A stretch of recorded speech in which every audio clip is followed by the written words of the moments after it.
সবাই একটু নিজেদের মাইক্রোফোনটা মিউটে রাখবেন, আর পারলে একটুখানি ভিডিওটা অন করবেন, মহারাজের সাথে ভালো লাগবে যে আমরা অ্যাটেন্ড করছি।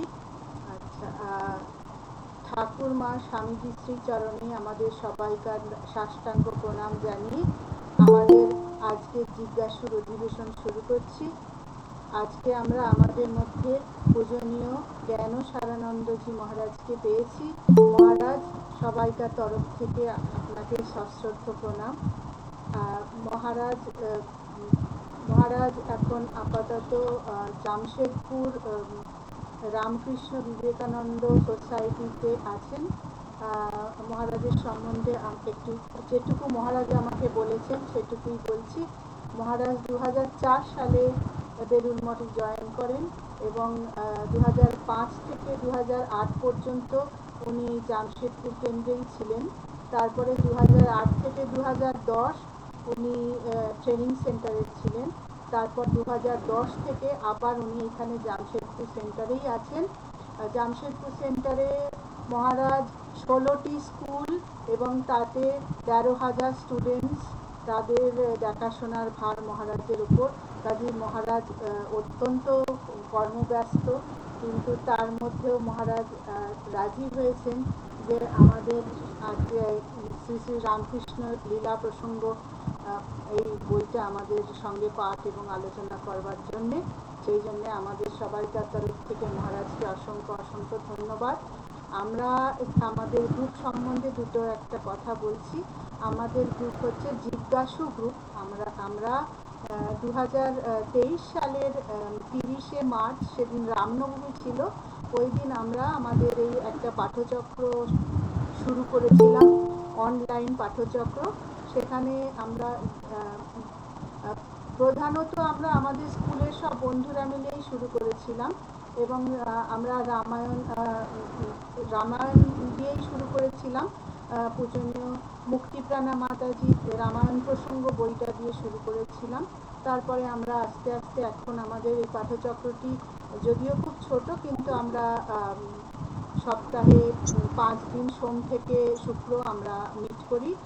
সোম মঙ্গল বুধ আমরা এই 3:30 থেকে সাড়ে 4:30-5টা অবধি থাকি। আর বৃহস্পতিবার আমাদের সকালবেলা 11:30 থেকে হয় এবং শুক্রবার আমাদের বেলা 12টা থেকে হয়।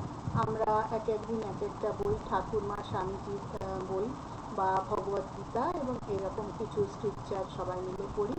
তো আমাদের আজকে থেকে মহারাজ লীলা প্রসঙ্গ শুরু করবেন এবং আমাদের পরম সৌভাগ্য যে মহারাজ রাজি হয়েছেন। মহারাজ আমাদের উদ্বোধনী সঙ্গীত আজকে মহারাজই আমাদের শোনাবেন। তো মহারাজের গান দিয়েই আজকে আমাদের অনুষ্ঠান শুরু হবে। আমরা মহারাজ আপনাকে বলছি, আপনি তা শুরু করুন। শুরু করি। হ্যাঁ। ওম জননীং শারদাং দেবীং রামকৃষ্ণং জগদ্গুরুং পাদপদ্মে তয় শ্রিত্বা প্রণমামি মুহুর্মুহুঃ।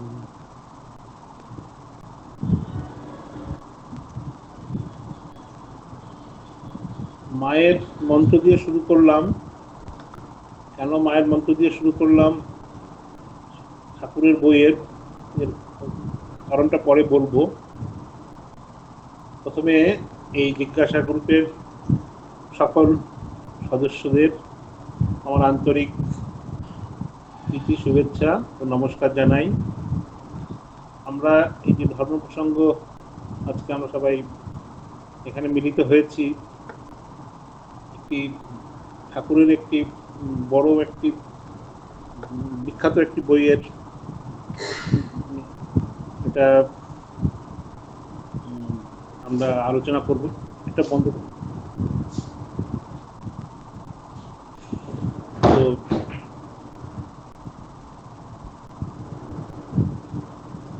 প্রথমে আমি একটু এই বইটার হিস্ট্রি সম্বন্ধে একটু বলতে চাই, যে কোন পরিপ্রেক্ষিতে শ্রী শ্রী রামকৃষ্ণ লীলা প্রসঙ্গ গ্রন্থটি লেখা হয়েছে। কেননা সবকিছু গুরুত্ব না জানলে মানে ঐতিহাসিক গুরুত্ব না জানলে আমরা এই বইয়ের প্রতি আমাদের শ্রদ্ধা জাগবে না। তো সেক্ষেত্রে আমরা বলবো এই যে ঠাকুরের যে প্রামাণ্য জীবনী শ্রী শ্রী রামকৃষ্ণ লীলা প্রসঙ্গ লিখেছেন স্বামী শারদানন্দ। শারদানন্দ 1883 খ্রিস্টাব্দে ঠাকুরের সঙ্গে তার দেখা হয় দক্ষিণেশ্বরে। 83 থেকে 1886 এই 3-4 বছর ঠাকুরের সঙ্গ করেছেন। তারপরে তো উনি ইংল্যান্ড আমেরিকাতে ছিলেন, পরে মঠের জেনারেল সেক্রেটারি হয়েছেন। তো বিভিন্ন সময় বিভিন্ন বলা হয়েছে, স্বামীজিকেও বলা হয়েছে যে ঠাকুরের একটি প্রামাণ্য জীবনী গ্রন্থ লেখার জন্য অনেকে বলেছেন।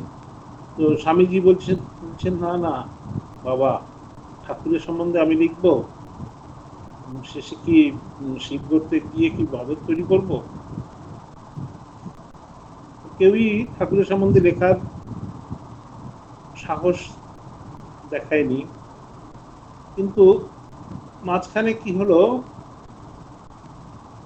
কয়েকজন সাধু এবং কিছু গৃহীভক্ত তারা তাদের হৃদয়ের উৎসাহে, হৃদয়ের আবেগে ঠাকুরের সম্বন্ধে অনেক কিছু লেখা শুরু করল। এবং আমরা জানি তখন উদ্বোধন পত্রিকা প্রকাশ হয়েছে। তখন উদ্বোধন পত্রিকাতে বিভিন্ন রকমের লেখা আসা শুরু করলো। দেখা গেল তাতে অনেক রকমের ভুল ভ্রান্তি, অনেক রকমের বিচিত্র সব লেখা আসছে। তো সেটা দেখে যারা তার সেই দিব্য পুরুষের সঙ্গ করেছেন তাদের খুব খারাপ লাগলো যে আমরা এত কাছে থেকে এত কিছু আমরা সঙ্গ করলাম এই অবতারের, আমরা কিছু জানতে পারলাম না, বুঝতে পারলাম না, এরা সব নিজের মতো করে মন গড়া সব লিখছে, আর এটাই পরবর্তীতে এটা মানে ভবিষ্যতে এটাই প্রচার হবে। তো শুনে তাদের খুব খারাপ লাগছে। তো সবাই মিলে শারদানন্দজিকে অনেকবার রিকোয়েস্ট করেছেন যে আপনি কিছু লিখুন। শারদানন্দজি বলছেন আমি তো এখনো চাপরাশ পাইনি, চাপরাশ পেলে ঠিক লিখবো। এর মধ্যে দেখা গেল একদিন ভূমানন্দ বলে একজন মানে বরিষ্ঠ সন্ন্যাসী, উনি ঠাকুরের সম্বন্ধে কিছু লিখেছেন এবং সেটা শারদানন্দজি মহারাজের কানে গেছে যে ঠাকুরের সম্বন্ধে উনি কিছু লিখেছেন। উনি ডাকলেন ভূমানন্দজিকে, তুমি কি লিখেছো নিয়ে আসো, আমি দেখবো। সে তখন লজ্জা পেল, না না ঠিক আছে ঠিক আছে, ওটা দেখানোর মতো কিছু না, না না তুমি লিখেছো আমি একটু দেখবো, আচ্ছা তুমি পড়ে শোনাও। তো শুনে তো মানে মহারাজের খুব মানে আপসেট হলেন, বললেন তুমি কি চাপরাশ পেয়েছো? ঠাকুরের সম্বন্ধে লেখা কি তুমি চাপরাশ পেয়েছো? তুমি কোনো কমান্ড পেয়েছো? অবতার পুরুষদের কোনো সিদ্ধ পুরুষের সম্বন্ধে লিখতে গেলে শুধু ইন্টেলেকচুয়ালি মানে ফিট থাকলে হবে না, সেখানে তাদের কিছু, আমি অনেক কিছু জানি, অনেক কিছু শিখেছি, আরে আমি তাদের জীবন আমি ঠিকভাবে লিখতে পারবো না যতক্ষণ না আমার সাধন ভজন না হবে, আমার হৃদয়ের অনুভূতি না হবে, ততক্ষণ তাদের সম্বন্ধে কিছু লেখা খুব কষ্টকর, খুব মুশকিল। তো শারদানন্দজি ওই কথাই বলছেন যে তুমি কিছু কমান্ড পেয়েছো, কোনো চাপরাশ পেয়েছো?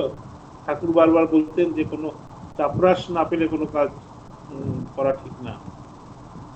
তো এরকম একটা পরিস্থিতিতে চলছিল। 1909 সালে তখন এইসব পারিপার্শ্বিক সব পরিস্থিতি দেখে শারদানন্দজি মহারাজ 1909 সালে এই লীলা প্রসঙ্গ লেখাটা শুরু করলেন। কেন শুরু করলেন ওই সময় ওনাকে আগে বলা হলো, তখন উনি রাজি হলেন না, পরে উনি আবার কেন রাজি হলেন, নিজে থেকে কেন শুরু করলেন, সেইখানে যেটা বলছি যে ঠাকুরের শরীর যাওয়ার পরে শ্রী শ্রী মা বিভিন্ন জায়গাতে বিভিন্ন কলকাতায় যখন আসতেন বিভিন্ন ভক্তের বাড়িতে উনি উঠতেন থাকতেন। তাতে ভক্তদেরও একটু অসুবিধা হতো, কোনো গৃহস্থ বাড়িতে গিয়ে থাকতে মায়েরও অসুবিধা হতো, যাদের বাড়িতে থাকতেন তাদেরও অসুবিধা হতো। এইসব বিবেচনা করে সারদানন্দজি মহারাজ মায়ের জন্য নিজস্ব একটি মানে আস্তানা করার চেষ্টা করেন। সেটা আমরা জানি যে উদ্বোধনে করা হয়েছে, কিন্তু তখন তাদের কাছে এত টাকা ছিল না। খুব রিস্ক নিয়ে উনি লোন নিয়ে এই বাড়ি তৈরি করেন। এবার লোন তো নিয়েছেন, এবার লোন সাধু মানুষ লোন পরিশোধ কি করে করবেন? তখন এই লীলা প্রসঙ্গ লেখার প্রয়োজনীয়তাটাও তখন দেখা গেল। তো বিভিন্ন মানে কারণ একসঙ্গে আসাতে বিভিন্ন সমস্যার সমাধানের কথা চিন্তা করে 1909 সালে সারদানন্দজি মহারাজ লীলা প্রসঙ্গ লেখা শুরু করলেন। আর ওই যেটা বললাম যে বিভিন্ন লোকে ছোট ছোট মানে পুস্তিকাতে ঠাকুরের সম্বন্ধে অনেক রকমের মিরাকলস, ঠাকুরের সম্বন্ধে অনেক রকমের অলৌকিক কিছু কিছু সব বলা শুরু করে দিল। তাতে ওনারা খুব বিরক্ত হলেন যে আমরা এত সঙ্গ করলাম, আমরা কিছু জানলাম না, আর তোমরা সব জেনে গেলে। তো সেই জন্য ওনারা বাধ্য হয়ে এই বইটা উনি লিখলেন। কিন্তু লেখা শুরু করতে গিয়ে উনি দেখলেন যে অনেক রকমের সমস্যা, মানে বিভিন্ন ব্যক্তির সাথে তখন যারা জীবিত ছিল, দক্ষিণেশ্বর কামারপুকুরে যারা তখনও জীবিত আছে ঠাকুরের গ্রামে, এবং সব থেকে বেশি যেটা ওনার একটা সুবিধা হলো সেটা হলো এই হৃদয়, ভাগ্নে হৃদয় এবং রামলাল দাদা, এদের সঙ্গে কথা বলে। তো কেন তারা দীর্ঘদিন ঠাকুরের সঙ্গ করেছেন। এই ঠাকুরের ভাগ্নে হৃদয় ঠাকুরের পুরো যে সাধক যে 12 বছর যিনি সাধনা করেছেন দক্ষিণেশ্বরের পুরো সময়টাতেই ঠাকুরের সঙ্গ করেছেন। তো অনেক সময় 1.5 বছরের অনেক রকমের ভ্রান্তি হয়েছে শেষ সময়। এবার দেখুন কত পরে বইটা লেখা হলো। 1886 আগস্টে ঠাকুরের শরীর চলে গেল, আর লীলা প্রসঙ্গ লেখা শুরু হলো 1909। তো এতদিন পরে, প্রায় 23 বছর পরে এই বই লেখা শুরু হলো। তো সেক্ষেত্রে অনেক কিছু বাদ চলে গেছে, অনেকের শরীর চলে গেছে, কিন্তু সারদানন্দজি মহারাজ কিন্তু প্রতিটি ব্যাপারে বারবার পুঙ্খানুপুঙ্খভাবে যাচাই করে নিয়েছেন। গ্রামের লোকদের সঙ্গে কথা শুনে, এই তার আত্মীয় পরিজনদের সঙ্গে কথা শুনে, সমসাময়িক পত্রিকায় গুলো শুনে, ইভেন কোথাও কখনো মানে ডাউট হলে, কখনো সন্দেহ হলে শ্রী শ্রী মায়ের কাছ থেকেও উনি জিজ্ঞাসা করে নিয়েছেন যে এটা এই সময়, এটা ওই সময় কিনা। তো এটা হচ্ছে এই মানে ওই যে বললাম যে মায়ের থাকার জন্য, মায়ের একটা আশ্রয়ের জন্য সারদানন্দজি মহারাজ এই যে উদ্বোধন বাড়িটি ক্রয় করলেন, উদ্বোধন বাড়িটি তৈরি করলেন, এবং সেটার লোন পরিশোধের জন্য উনি আরো বেশি মানে এই বই লেখার প্রয়োজনীয়তা অনুভব করলেন। কিভাবে বই লিখলেন সেটা আমরা, কোন পরিস্থিতিতে বই লিখলেন আমরা সেটা পরে বলছি। তো আমার উপরে অনুরোধ হয়েছে গান করার, খালি গলায় একটি গান করার। তো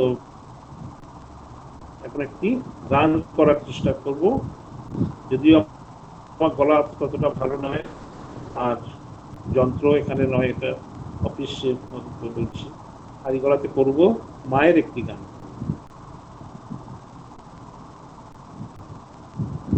মা আছেন আর আমি আছি, ভাবনা কি আছে আমার, আমি মায়ের হাতে খাই পড়ি, মায়ের হাতে খাই পড়ি, মা নিয়েছে আমার ভার, মা আছেন আর আমি আছি, ভাবনা কি আছে আমার, সংসার পাকে ঘোর বিপাকে যখন দেখবি অন্ধকার, সংসার পাকে ঘোর বিপাকে যখন দেখবি অন্ধকার, সেই অন্ধকারে বিপদ হতে, সেই অন্ধকারে বিপদ হতে মাঝে করে সে উদ্ধার, সেই অন্ধকারে বিপদ হতে মাঝে করে সে উদ্ধার, মা আছেন আর আমি আছি, ভাবনা কি আছে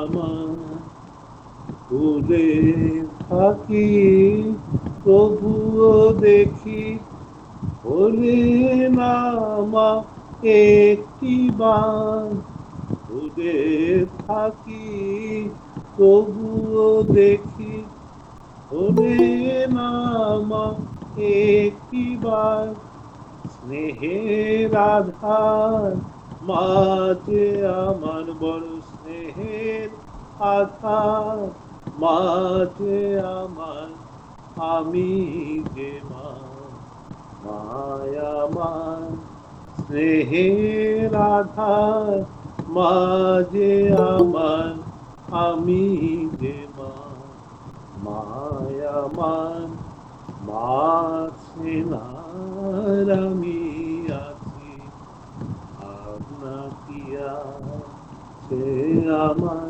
আমি মায়ের হাতে খাই পড়ি, আমি মায়ের হাতে খাই পড়ি, মা নিয়েছেন আমার ভার, মা আছেন আর আমি আছি, ভাবনা কি আছে আমার, মা আছেন আর আমি আছি, ভাবনা কি আছে আমার।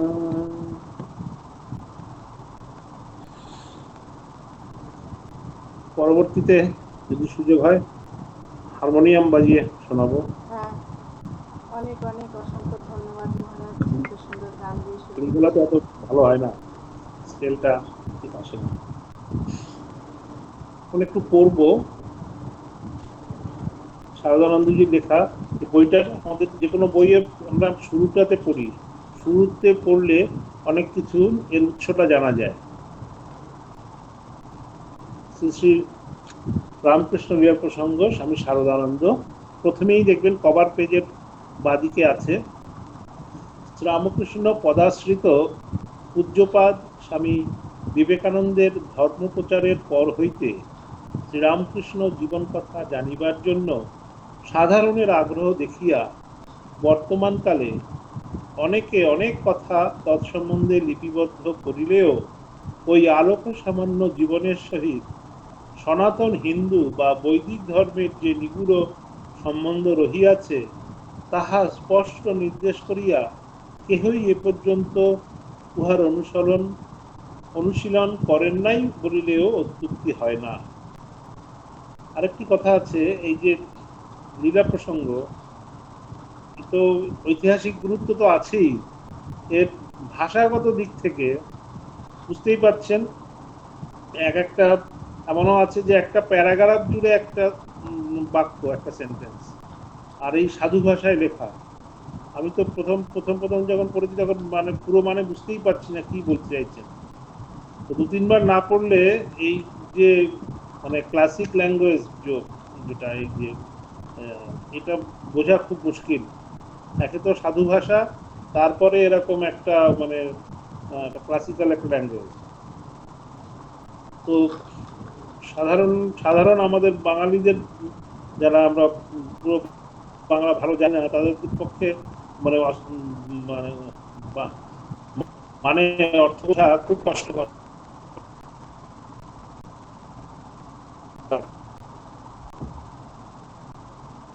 সনাতন হিন্দু ধর্ম হইতে ভিন্ন পৃথক এক ব্যক্তি এবং সাম্প্রদায়িক মত বিশেষের সৃষ্টি করিয়া গিয়াছেন।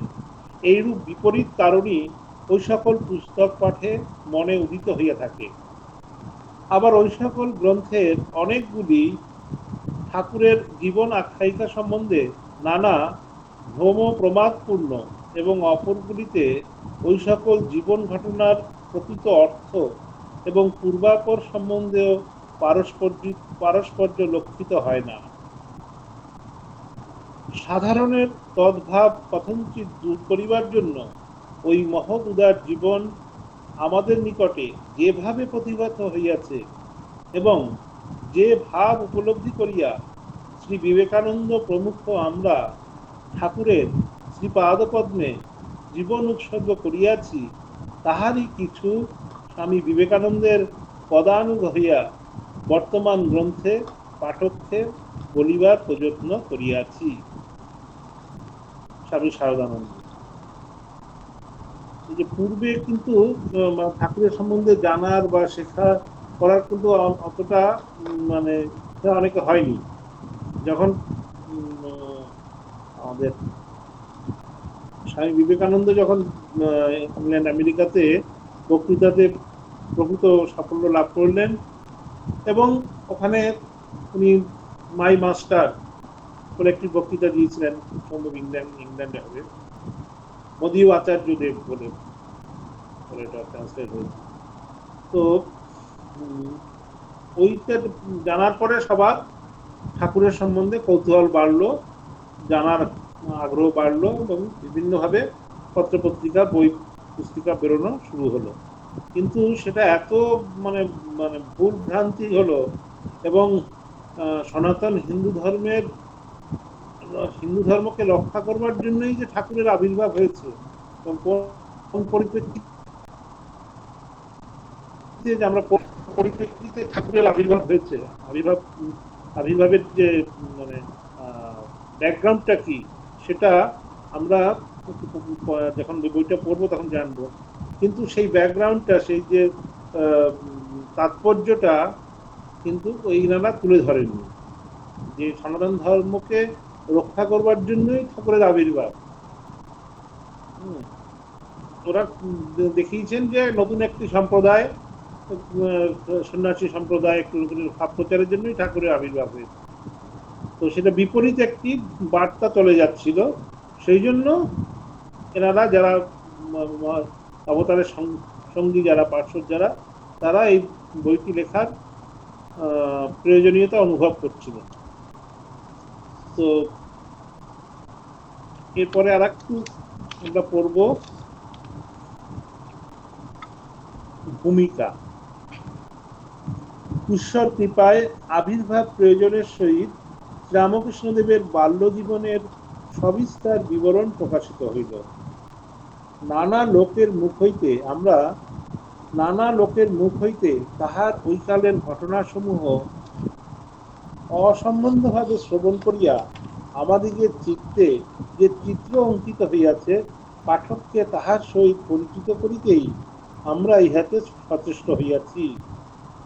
শ্রী রামকৃষ্ণদেবের ভাগিনেয় শ্রীযুক্ত হৃদয়রাম মুখোপাধ্যায় ও ভ্রাতুষ্পুত্র শ্রীযুক্ত রামলাল চট্টোপাধ্যায় প্রভৃতি ব্যক্তিগণ আমাদিগকে ঘটনাবলীর সময় নিরূপণে যথাসাধ্য সাহায্য প্রদান করিলেও কোনো কোনো স্থলে উহার ব্যতিক্রম হইবার সম্ভাবনা থাকিয়া গিয়াছে। কারণ তাহারা আমাদিগকে শ্রীরামকৃষ্ণদেবের পিতা ও অগ্রজ প্রভৃতির জন্মগোষ্ঠী সকল প্রদান করিতে পারেন নাই। কিন্তু শ্রীরামকৃষ্ণদেবের জন্মকালে তাহার পিতার বয়স 61-62 বছর ছিল, আর তাহার অগ্রজ রামকুমার তাহার অপেক্ষা 31-32 বছরের বড় ছিলেন। এইভাবে সময় নিরূপণ করিয়া বলিয়াছিলেন।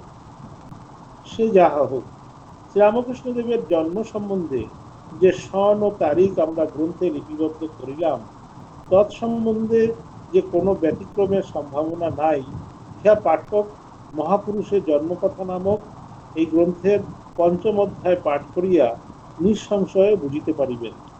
এখানে ডিটেলসে লেখা রয়েছে যে মানে বিভিন্ন ভাবে মহারাজ সারদানন্দজি মহারাজ উনি যাচাই করেছেন যে জন্মকাল, জন্ম সময়টা যেন একদম মানে পারফেক্ট হয়।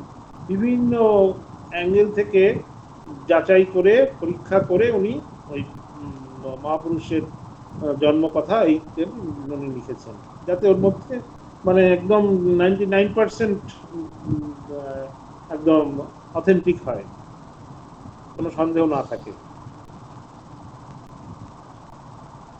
তাহার স্বীয় উক্তি হইতেই আমরা উহা নিরূপণে সক্ষম হইয়াছি। সুতরাং ওই বিষয়ের জন্য তিনি স্বরূপত সর্বসাধারণের কৃতজ্ঞতা ভাজন হইয়াছেন। গ্রন্থস্থ ঘটনাবলীর অনেকগুলি আমরা তাহার শ্রীমুখে শ্রবণ করিয়াছিলাম। শ্রীরামকৃষ্ণ জীবনের লীলাবলী লিপিবদ্ধ করিবার প্রারম্ভে আমরা তাহার বাল্য ও যৌবনের ঘটনাসমূহকে যে এত বিশদ ও সম্বন্ধভাবে লিপিবদ্ধ করিতে পারিব, এরূপ আশা করি নাই। সুতরাং তিনি মুখকে বাগ্মী করিতে এবং পঙ্গুকে বিশালগিরি উল্লঙ্ঘন সামর্থ্য প্রদানে সক্ষম।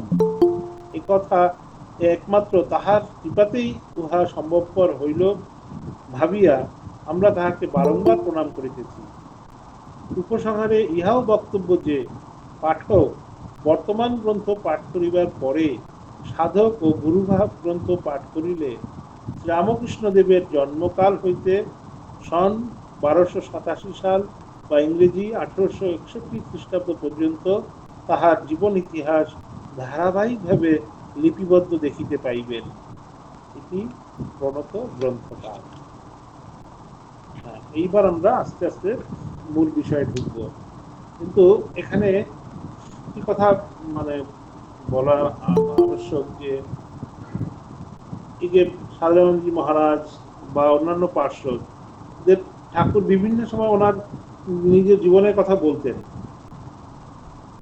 কখন বিয়ে হয়েছে, কিভাবে তার পরিবার মানে মা দাদারা সব মানে কন্যা খুঁজে খুঁজে হয়রান হয়ে গেছে, খুঁজে পাচ্ছেন না, ঠাকুর কিভাবে তাদের পাত্রীর খোঁজ দিলেন, এরকম নিজের জীবনের কথা অনেক কথাই উনি পরবর্তীতে এই পার্শ্বদের বা সেবকদের উনি বলে গেছেন।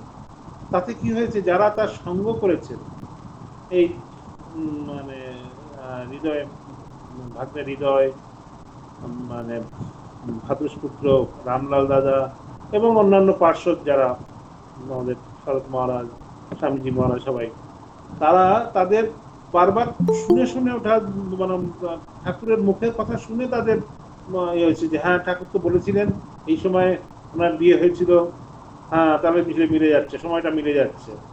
হ্যাঁ, এই যে মানে বিভিন্নভাবে তারা কিন্তু ঠাকুরকে ওই জন্য বলছেন যে তিনি সর্বসাধারণের ধন্যবাদ পাওয়ার যোগ্য, কেননা উনি নিজেই ওনার নিজের জীবনের অনেক ঘটনা বলে গেছেন এই ভক্তমণ্ডলীতে এবং পার্শ্বদের বলে গেছেন। তো এটা একটা বিরাট সুযোগ যে অন্য সময় দেখা গেল, যেমন দেখা গেল কি যে ম্যাক্স মুলার যে জীবনী লিখেছেন, ম্যাক্স মুলার কি ঠাকুরের সঙ্গ করেছেন?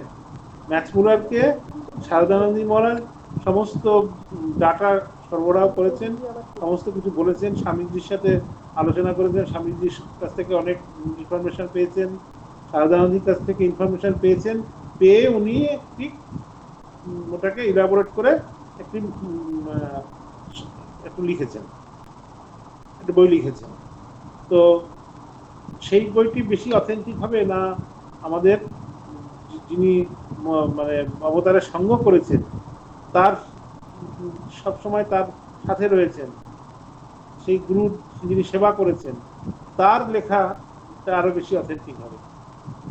সেজন্য আমাদের এই যতই আমরা বিভিন্ন ইদানিং যুগে যতই কোন আমরা বইপত্র দেখছি বা কিছু বেরোচ্ছে, সবার মূলে কিন্তু হচ্ছে এই রামকৃষ্ণ লীলা প্রসঙ্গ এবং কথামৃত। কোনো কিছু রকমের কোনো সন্দেহ হলে, কোনো কিছু রকমের মানে কিছু জানার ইচ্ছে হলে আমরা কিন্তু এই বইয়ের আমরা সাহায্য নিই। সেদিক থেকে লীলা প্রসঙ্গ গ্রন্থটি একটি আমাদের মানে এই যুগের একটি ভাগবত রামায়ণের মতোই। ভাগবত রামায়ণের যে গুরুত্ব আমাদের কাছে এই লীলা প্রসঙ্গ কথামৃত সেই একই গুরুত্ব। কারণ এখানে ভগবানের কথা আমরা ডাইরেক্ট মানে একদম ডেট দিয়ে, সময় কাল তিথি নক্ষত্র দিয়ে আমরা জানতে পারছি, বুঝতে পারছি, একদম ছবির মতো আমাদের সামনে আসছে। তো এই যে ঠাকুরের যে বইটা লেখার আর একটা যে যুক্তি বলছি, যে ঠাকুর যে তার আদর্শ, যে তার জীবনের যে উক্তি, জীবনের যে নীতি বা তার যে বাণী, সেগুলো কিন্তু প্রচার করার দায়িত্ব পড়েছিল তার পার্শ্বদের, তার দুটোই দীক্ষিত তার গৃহী ভক্তদের এবং সন্ন্যাসী ভক্তদের। তো সেইগুলো লেখা তখনও পর্যন্ত কিন্তু এই লীলা প্রসঙ্গ লেখার আগে অবধি কোনো কিন্তু কোনো বই বের হয়নি। ঠাকুরের উক্তি নিয়ে, ঠাকুরের বাণী নিয়ে কোনো বই তখনও বের হয়নি পার্শ্বদের লেখা। স্বামীজির কিছু বেরিয়েছেন, স্বামীজির কিছু বই বেরিয়েছেন, কিন্তু ঠাকুরের কথার উপরে ভিত্তি করে, ঠাকুরের জীবনী, তার বায়োগ্রাফি, তার যে শিক্ষা, তার যে বাণী, সেগুলোর ওপরে, তার আদর্শের ওপরে কিন্তু সেরকম বই তখনও কিন্তু প্রকাশ হয়নি। সেই জন্য সারদানন্দী ওই যে বলছেন যে চাপরাশ পাইনি বলছিলেন, পরে কিন্তু এই সবগুলো কথা চিন্তা করে, এবং ওই যে মায়ের বাড়ির যে 11,000 টাকা যে দেনা রয়েছে, সেই দেনা পরিশোধ করার কথা চিন্তা করে, এবং এই যে অলৌকিক সমস্ত রকমের কথা শুনছে, সব শুনে যে সাধারণের মধ্যে ঠাকুরের কি ভাবমূর্তি তৈরি হবে, এবং পরবর্তীতে যে ভবিষ্যৎ যে যে প্রজন্ম, তাদের কাছে ঠাকুরের কি একটা কিরকম একটা তার দৃষ্টিভঙ্গি, তারা কোন দৃষ্টিতে দেখবে, কোন ভাবমূর্তিতে দেখবে, তো সেগুলো কিন্তু চিন্তা করেই সারদানন্দী মহারাজ রাজি হলেন এই বই লিখতে।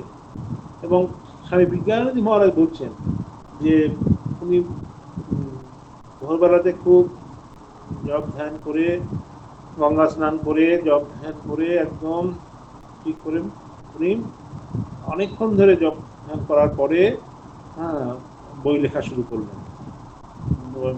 টেবিলটার উপরে বসে, যে উদ্বোধনের বাড়িতে ঢুকে ওখানে, এবং দেখা গেছে তখন তো উদ্বোধনে যখন থাকতেন উদ্বোধনে, তখন মায়ের সব এই রাধু, মাকু, এইসব পাগড়ি মামি, এদের এত চিৎকার চেঁচামেচি, তারপরে ওই মায়ের দুজন সেবিকা, তাদেরও তো গলা কম নয়, যে গোলাপ মা আর এই যে যোগীন মা, এরা এদিকে এরা চেঁচাচ্ছে, আর এদিকে তারাও দুই সেবিকাও চেঁচাচ্ছে।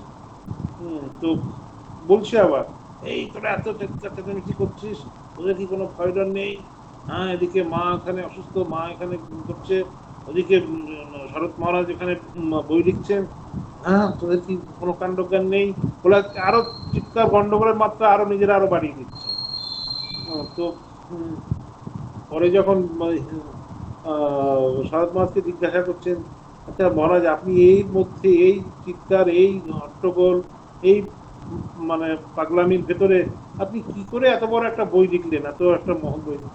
বলছে, আরে ওরা চিৎকার চেঁচামেচি করছে, ওরা ওদের মতো করছে, হ্যাঁ আমি আমার কানকে বলে দিয়েছি, আমার কানকে বলে দিয়েছি আমি যখন লিখবো তখন এই লেখা ছাড়া আর কিছু শুনবি না। দেখুন যে স্থিতপ্রজ্ঞ, আমরা যে গীতায় যে বলি স্থিতপ্রজ্ঞের যে সেকেন্ড চ্যাপ্টারে যে ডিটেলস রয়েছে গীতাতে, যে মানে একদম সেই যে কচ্ছপের মতো যে ইন্দ্রিয়দের একদম ভেতরে নিয়ে আসে, কেটে ফেললেও সেই তার ইন্দ্রিয় মানে কেউ দেখতে পাবে না, বের করতে পারবে না। তো এই যে আবৃত চক্ষু, ওনার সমস্ত ইন্দ্রিয়কে বলে দিয়েছেন যে আমি যখন বই লিখবো তখন শুধু আমার সাথেই, আমার কথাই শুনতে হবে, বাইরে কে কি করছে, চেঁচামেচি মারামারি যা কিছু হচ্ছে কিছু শুনবে না, কানকে বলে দিয়েছি। আর কানও কিছু একেবারে অবলীলা করবে, সে কান শুনে নিয়েছে। এই যে এরাই স্থিতপ্রজ্ঞের লক্ষণ।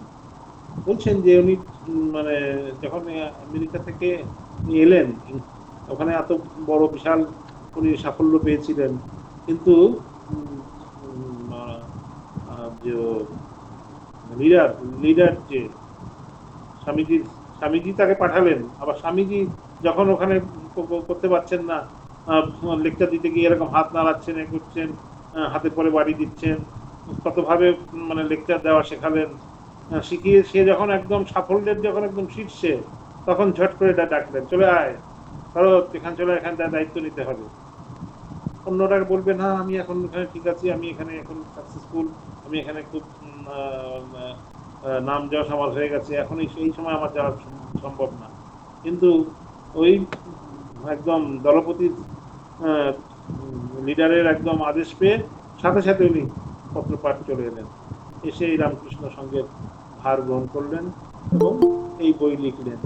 এই স্থিতপ্রজ্ঞ না হলে তখন আসার পরেও নাকি, আসার পরে ওই সময়টায় উনি বই লেখার আর একটা যে ওই যে চাপরাস পাওয়ার কথা বলছেন, ওখানে তখন কিন্তু উনি তন্ত্র সাধনা করেছিলেন। তন্ত্র সাধনাতে উনি কিন্তু উনি অভিষিক্ত হয়েছিলেন। তো সেখানে ওনার অনেক অনুভূতি হয়েছে। এই অনুভূতি পাওয়ার পরেই, অনুভূতি লাভ করার পরেই কিন্তু উনি এই মানে শুদ্ধ পবিত্র হয়েই কিন্তু এই অবতারের মানে জীবনী লেখার সাহস পেলেন। সেজন্য বলছেন যে চাপরাস না পেলে কিছু করতে নেই। যতক্ষণ উনি চাপরাস পাচ্ছিলেন না, ততক্ষণই উনি কিন্তু সাহস মানে পাননি। মানে যেমন গিরিশ ঘোষ, হ্যাঁ, যে গিরিশ ঘোষের সম্বন্ধে যে বলছেন যে অনেকে তখন ওখানে আলোচনা হচ্ছিল যে এই যে বকলমা দেওয়ার ব্যাপারে, বকলমা দেওয়াটাকে যে গিরিশ ঘোষের পক্ষে বকলমা দেওয়াটা সম্ভব হয়েছে। গিরিশ ঘোষ একজন মানে বীর ভক্ত ছিলেন, ওনার পক্ষে সম্ভব হয়েছে। কিন্তু এটাকে দেখে অন্যরা যদি এটা মানে করতে যায়, তো সবার পক্ষে তো বকলমা দেওয়া সম্ভব না। পূর্ণ শরণাগতি না এলে এরকম বকলমা দেওয়া যায় না, মুখে মুখে এরকম বকলমা দেওয়া যায় না। তো এইসব অনেকে কি করলেন, বকলমা দেওয়ার নাম করে অন্য রকমের ভ্রষ্টাচার, অন্য রকমের মানে করতে দেখ, অনৈতিক কাজকর্ম করা শুরু করলো। এইসব কিছু মানে মানে কোন কোন কি কি পরিস্থিতিতে এবং কোন কোন প্রয়োজনে বইটা লেখার আবির্ভাব হয়েছিল, এই সব কিছুকে শেখানোর জন্য ঠাকুর কোনটা পছন্দ করতেন, কোনটা করতেন না, এখন ঠাকুরের কথা কিভাবে মানে ছড়ানো হচ্ছে বিভিন্ন রকমের ভাবে, তার যারা এই যে রামচন্দ্র দত্ত, কেশবচন্দ্র সেন, এনারাও তাদের লেখা মানে মানে ভ্রম প্রমাদপূর্ণ।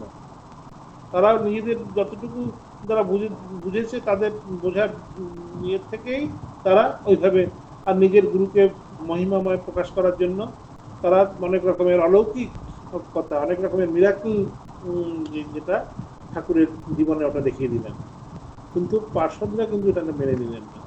ওটা বললেন না, ঠাকুর কখন এই হিসাবে কখনো উনি বিশ্বাস করতেন না, উনি পছন্দ করতেন না। উনি বলতেন যে এগুলোতে মন গেলে আমাদের ডাইভার্ট হয়ে যাওয়ার সম্ভাবনা, আমাদের মূল যে ভক্তিপথ, মূল যে আমাদের যে সাধন পথ থেকে বিচ্যুত হয়ে যাওয়ার সম্ভাবনা। এই জন্য এই মিরাকল বা এই যে অলৌকিকতা কে কিন্তু ওনারা প্রশ্রয় দিতেন না। এখনো এখনো যে মানে আমাদের মহারাজ, যে বড় বড় মহারাজদের যদি কখনো হয়, না এগুলো আমাদের জন্য নয়, ওগুলোর জন্য যদি সময় দেওয়া হয়, ওগুলো সাধন ভজন করলে, সাধন ভজন ঠিকমতো হলে, শরীর মন পবিত্র হলে অলৌকিকতা আসবে, এক্সট্রা পাওয়ার আসবে, এটা মানে একদম স্বাভাবিক।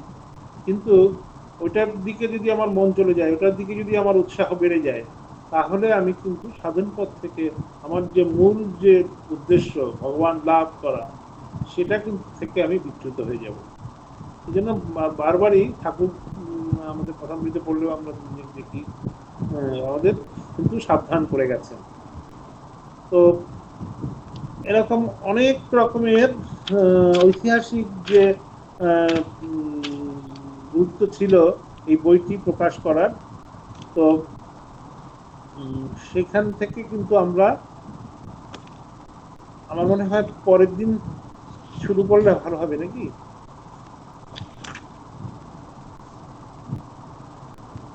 আমরা যদি সম্ভব হয় এই ঠাকুরের যে জন্ম জন্ম কথা যখন হবে, পাঠ হবে, তখন এই কনটেক্সটে আমরা সম্ভব হলে আমরা অক্ষয় কুমার সেনের যে পুঁথিটা আমরা ওই একই কনটেক্সটে পাঠ করতে পারি, তাহলে আমাদের বুঝতে সুবিধা হবে। এই যে এত কঠিন ভাষা, সাধু ভাষায় লেখা, তো যে তার থেকে কিন্তু অক্ষয় কুমার সেন কিন্তু সাধারণের জন্য খুব সুন্দর করে এই পুঁথি মানে বলেছেন। তো সেটাও কিন্তু আমরা এর সাথে এই কনটেক্সটে আমরা রেফার করতে পারি। পুঁথির বিষয় তো জানি মা খুব প্রশংসা করেছেন এবং স্বামীজিও খুব প্রশংসা করেছেন। আর একটু পরে আমরা আজকে শেষ করব, তারপরে যদি কারো কোনো প্রশ্ন থাকে আমরা শুনবো।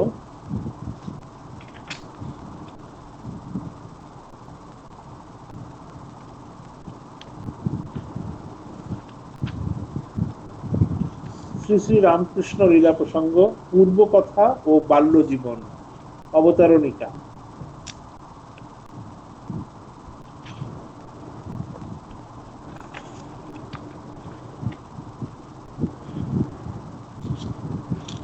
ভারত ও ধর্মই ভারতের সর্বস্ব।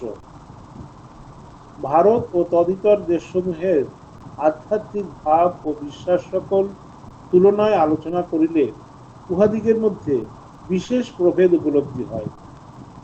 দেখা যায় ঈশ্বর, আত্মা, পরকাল প্রভৃতি ইন্দ্রিয়াতীত বস্তু সকলকে ধ্রুব সত্য জ্ঞানে প্রত্যক্ষ করিতে অতি প্রাচীনকাল হইতে ভারত নিজ সর্বস্ব নিয়োজিত করিয়াছে এবং ঐরূপ সাক্ষাৎকার বা উপলব্ধিকেই ব্যক্তিগত এবং জাতিগত স্বার্থের চরম সীমারূপে সিদ্ধান্ত করিয়াছে। উহার সমগ্র চেষ্টা এক অপূর্ব আধ্যাত্মিকতায় চিরকালের জন্য রঞ্জিত হইয়া রহিয়াছে। ইন্দ্রিয়াতীত বিষয় সকলে, এটা হচ্ছে মহাপুরুষ সকলের ভারতের প্রতিনিয়ত জন্মগ্রহণই ঐরূপ হইবার কারণ।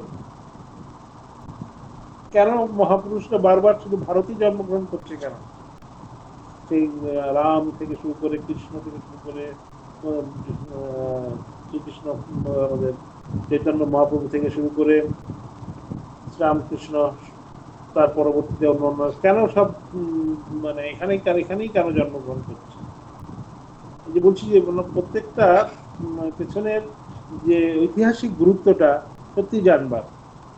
ইন্দ্রিয়াতীত বিষয় সকলে ঐরূপ একান্ত অনুরাগ কোথা হইতে উপস্থিত হইল, এ কথার মূল অন্বেষণে বুঝিতে পারা যায় দিব্য গুণ এবং প্রত্যক্ষ সম্পন্ন পুরুষ সকলের ভারতে নিয়ত জন্মগ্রহণ করাই উহার একমাত্র কারণ। তাহাদিগের বিচিত্র দর্শন ও অসাধারণ শক্তি প্রকাশ সর্বদা প্রত্যক্ষ ও আলোচনা করিয়াই সে ওই সকলে দৃঢ় বিশ্বাস ও অনুরাগ সম্পন্ন হইয়া উঠিয়াছিল। ভারতের জাতীয় জীবন ঐরূপে বহু প্রাচীনকাল হইতে আধ্যাত্মিকতার সুদৃঢ় ভিত্তির উপর সংস্থাপিত হইয়া প্রত্যক্ষ ধর্ম লাভরূপ লক্ষ্যে দৃষ্টি স্থির রাখিয়া অদৃষ্টপূর্ব অভিনব সমাজ এবং সামাজিক প্রথা সকল সৃজন করিয়াছিল।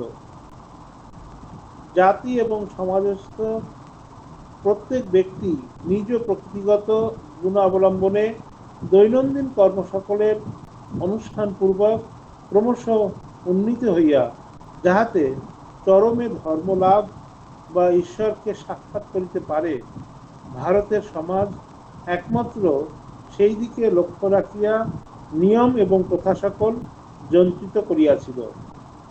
পুরুষ অনুক্রমে বহুকাল পর্যন্ত ওই সকল নিয়ম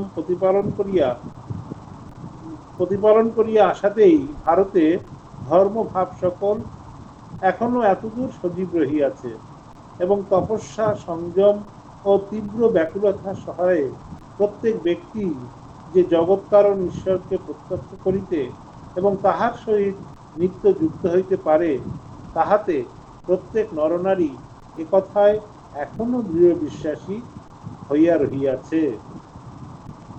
এই যে বলছেন যে তপস্যা সংযম ও তীব্র ব্যাকুলতা সহায়ে প্রত্যেক ব্যক্তি, তিনটে কথা, তপস্যা সংযম ও তীব্র ব্যাকুলতা। ব্যাকুলতা মানে তখনই হবে যখন আমাদের ভেতরে বৈরাগ্য আসবে। বৈরাগ্যটা কি? যে বিষয়ে বিরাগ আর ঈশ্বরে অনুরাগ, এই দুটো যখন একসঙ্গ হয়, কোনো মানে জাগতিক যে বিষয়বস্তুর উপরে আমার বিতৃষ্ণা এবং সাথে সাথে ভগবানের উপর তৃষ্ণা, এই তৃষ্ণা এবং বিতৃষ্ণা যখন দুটো একসাথে আসবে তখনই বলছেন বৈরাগ্য। এই বৈরাগ্য ব্যাকুলতা সহায়ে, তপস্যা সংযম ও তীব্র ব্যাকুলতা সহায়ে, এই যে যখন ত্যাগ বৈরাগ্য যখন আমাদের বাড়বে, যখন আমাদের ভেতরে সংযম আসবে, সমস্ত শরীর মনের যখন সংযম আসবে আমাদের, তখনই কিন্তু ভগবানের প্রতি আমাদের আকর্ষণ আমরা অনুভব করব। তখন ভগবানকে আমরা প্রত্যক্ষ করিতে ও তাহার সহিত নিত্যযুক্ত হওয়ার একটা ইচ্ছা জাগবে। এজন্য স্বামীজি বলছেন না, সবাইকে জিজ্ঞাসা করছেন, আপনি কি ঈশ্বরকে দেখেছেন? আপনি কি আমাকে দেখাতে পারেন?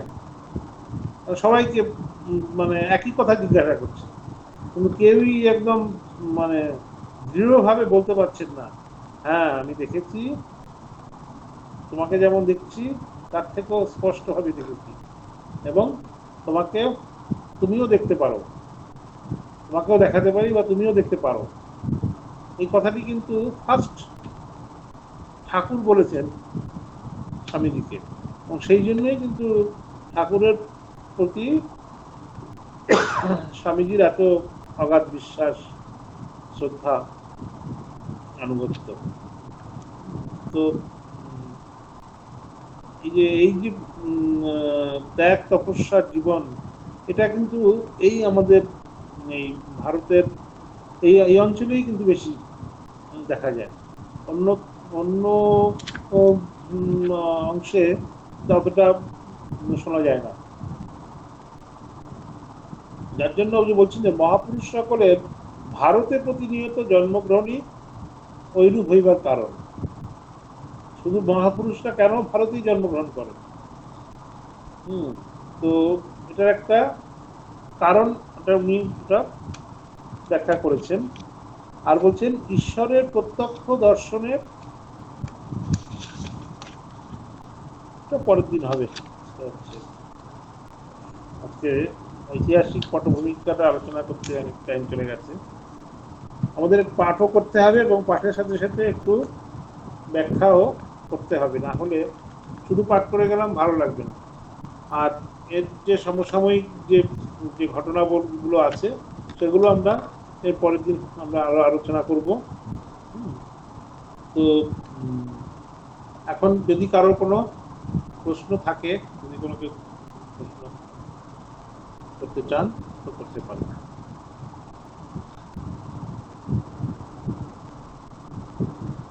কারোর প্রশ্ন থাকলে হাত তুলবেন।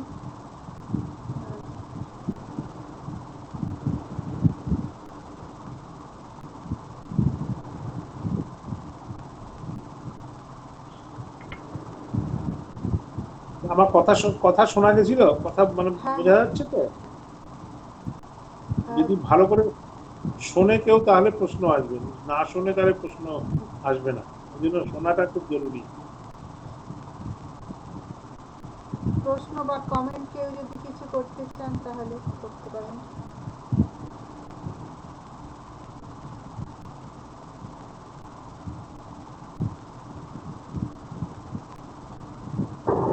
মহারাজ, আমার একটা প্রশ্ন আছে। হ্যাঁ বলুন। আচ্ছা, আপনি যে বলছিলেন যে যখন ওই বইটা রচনাকালে যে কচ্ছপের মতন, হ্যাঁ, মানে নিজেকে মানে স্থিতপ্রজ্ঞ করে বইটা রচনা করেছিলেন। হ্যাঁ, এবারে আমরা তো খুব সাধারণ মানুষ, আমাদের প্রত্যক্ষ জীবনে আমরাও এরকম খুব মানে অনুভব করি অনেক সময়, এরকম অশান্তি, ঝগড়া, চিৎকার চেঁচামেচিতে খুব বিভ্রান্ত হয়ে পড়ি মাঝে মাঝে। হ্যাঁ, স্বাভাবিক তখন স্বাভাবিক, আমরা তো ওনাদের হ্যাঁ মতো বিশেষজ্ঞ নই, আমরা তো সাধারণ জীব, আমাদের তা হওয়াটাই স্বাভাবিক। হ্যাঁ, তাহলে তখন মহারাজ, তখন আবার মানে এমন একটা পরিস্থিতি হয় যে নাম জপটাও করে যে মনটাকে আলাদা করে রাখবো, ওই রকম পরিস্থিতিতে কি করণীয় মহারাজ, যখন খুব প্রবল ভাবে মানে শুরু হয়ে যায় আর কি, যে আমি বুঝতে পেরেছি আপনি যেটা বলেছেন। জাস্টিফাই, খুবই জাস্টিফাই কোশ্চেন। যে আমি বলতে চাইছি যে প্রতিকূল প্রতিকূল পরিবেশে, যেমন আমরা দেখলাম যে সারদা আলী মহারাজ প্রতিকূল পরিবেশেও উনি ওনার ইন্দ্রিয়কে আবৃত চক্ষু করে, ইন্দ্রিয়কে উনি কন্ট্রোল করে ওনার যে এত গভীর যে লেখা, এত পাণ্ডিত্যপূর্ণ লেখা, এত ভাষার এত দখল, সেগুলো কিন্তু উনি আর খুব যাচাই বাছাই করে খুব করে যে লেখা, সবাই এটা লিখতে পারবে না। শুধু ইন্টেলেকচুয়ালি খুব স্ট্রং হলেই এইসব রকম বায়োগ্রাফি লেখা যায় না। যদি আধ্যাত্মিক অনুভূতি না থাকে, ত্যাগ তপস্যা না থাকে, তাহলে কিন্তু এরকম মানে বায়োগ্রাফি, অবতারের বায়োগ্রাফি লেখা সম্ভব নয়। সেজন্য ত্যাগ তপস্যা আমাদের দরকার। আর এই যে বলছেন যে প্রতিকূল অবস্থাতে, দেখুন প্রতিকূল অবস্থাতে, অনুকূল অবস্থাতে তো সবাই জপ ধ্যান করতে পারে।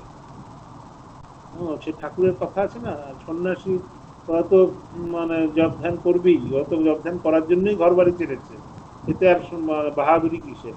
কিন্তু যে গৃহী, সে বিস্মন বোঝা মাথায় নিয়ে চলছে, তারপরেও সে ভগবানের নাম করার চেষ্টা করছে। তো তার বাহাদুরি যে এত কিছু প্রতিকূল অবস্থার মধ্যে থেকেও সে ভগবানের নাম জপ করার চেষ্টা করছে, এটাতেই তার বাহাদুরি। সেজন্য অনুকূল অবস্থার মধ্যে তো সবাই জপ ধ্যান করতে পারে। এই নর্মদার তীরে গেল, এই হিমালয়ের পাদদেশে গেল, কোনো নির্জন স্থানে গেল, সে কথাও ঠাকুর বলেছেন যে মাঝে মাঝে নির্জনে যাওয়া উচিত, অনুকূল পরিবেশে যাওয়া উচিত।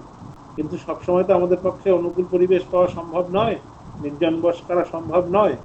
তো আমাদের প্রশ্ন হচ্ছে প্রতিকূল পরিবেশকে কিভাবে আমরা অনুকূল পরিবেশে ডাইভার্ট করব। এইটাই হচ্ছে আপনার খুব সম্ভব আপনার প্রশ্ন।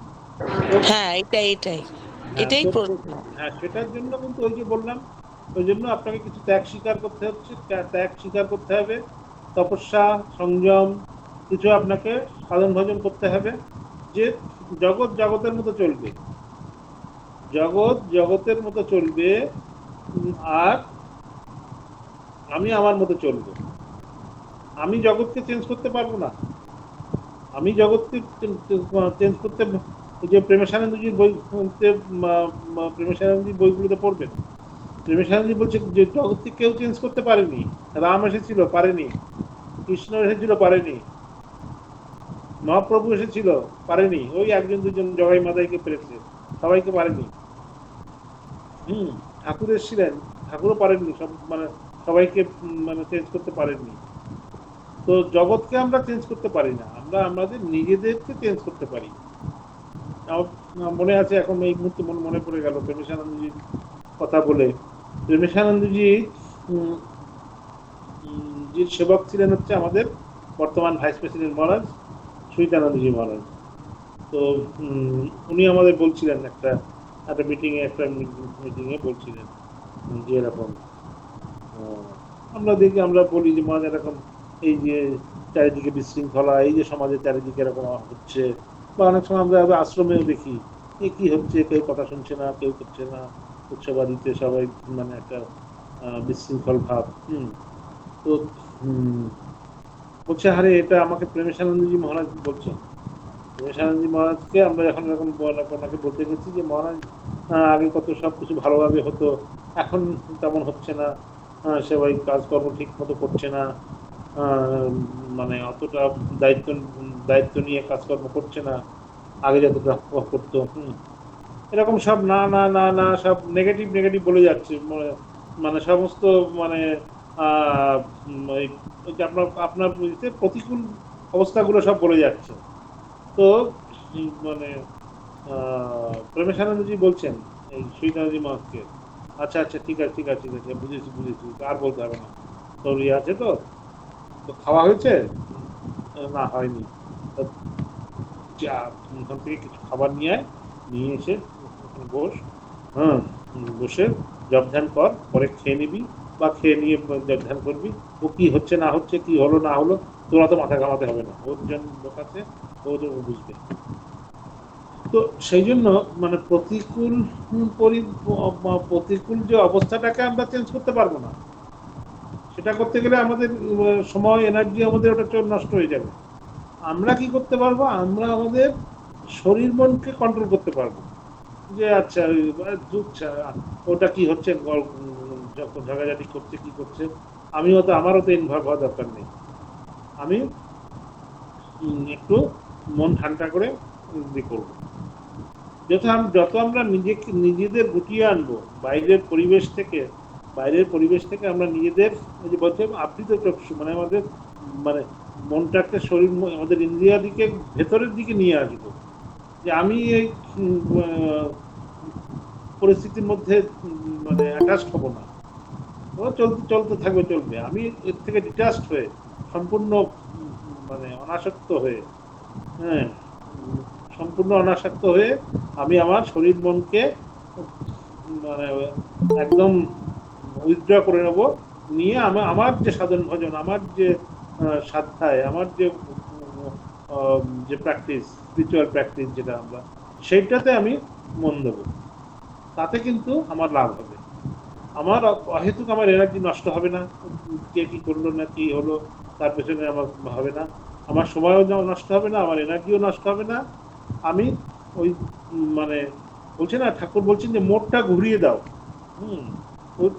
প্রতিকূল পরিবেশ থেকে মোড়টা ঘুরিয়ে, আমার শরীর, আমার প্রতিকূল পরিবেশ কে দেখছে, আমাদের এই ইন্দ্রিয় দিয়েই তো আমি দেখছি প্রতিকূল পরিবেশ।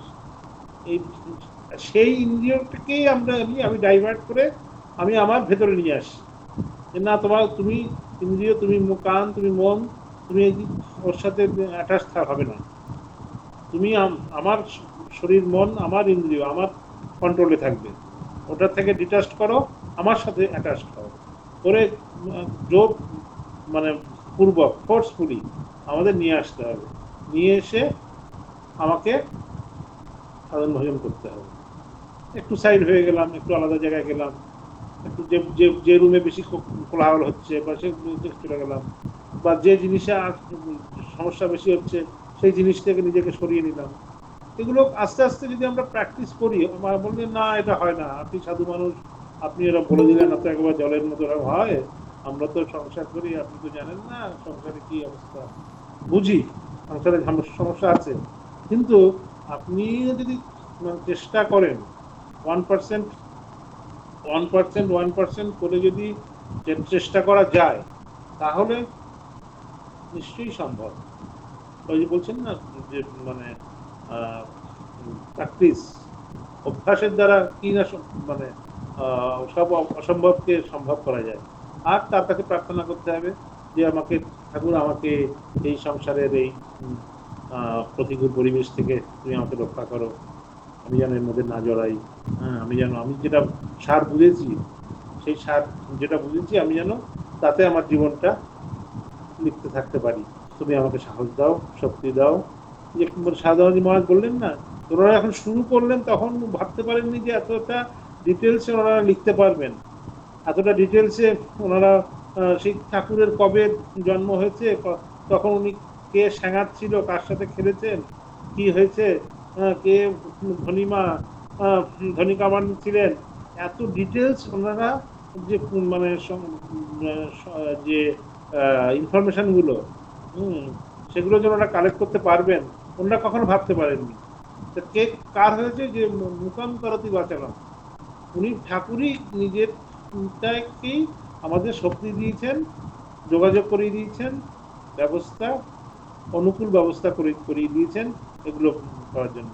সেই জন্য তিনি কৃপা করে আপনাকে শক্তি দেবেন এই প্রতিকূল পরিবেশ থেকে আপনাকে অনুকূল পরিবেশে নিয়ে আসার জন্য। তার কাছে প্রার্থনা করতে হবে, আর সাথে সাথে প্র্যাকটিস করতে হবে, অভ্যাস করতে হবে, সুঅভ্যাস। বলছে সুঅভ্যাস দিয়ে বদভ্যাসকে রেকটিফাই করতে হবে। বদভ্যাসের দিকে আপনার ধ্যান দিতে হবে না, বদভ্যাসের দিকে স্ট্রেস দিতে হবে না, স্ট্রেস দিতে হবে সুঅভ্যাসের দিকে। সুঅভ্যাস করলেই বদভ্যাসগুলো চলে যাবে। ঠাকুরের সে কথা মোড় ঘুরিয়ে দিতে বলছেন, অভ্যাসটাকে শুধু মানে মোড়টা ঘুরিয়ে দিতে হবে, যে আমি একটা দিয়ে আরেকটাকে, একটা কাটা দিয়ে আরেকটা কাটাকে তুলে ফেলবো, তারপরে দুটো কাটাকেই ফেলে দেবো।